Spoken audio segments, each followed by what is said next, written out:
তো হ্যালো বন্ধুরা, তো শীতের গাছ এখন আমি মনে হয় সব থেকে পরে লাগাচ্ছি শীতের গাছ, এমন বাগানি আমি।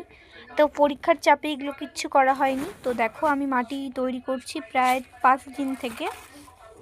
তো মাটিটাতে শুধুমাত্র আমি দিয়েছিলাম ছাই, শীতের গাছের জন্য ছাই অমৃত ছাই দিয়েছিলাম 1 বালতি। আর মাটি অনেকগুলো দিয়েছিলাম, আর আমি দিয়েছিলাম বালি।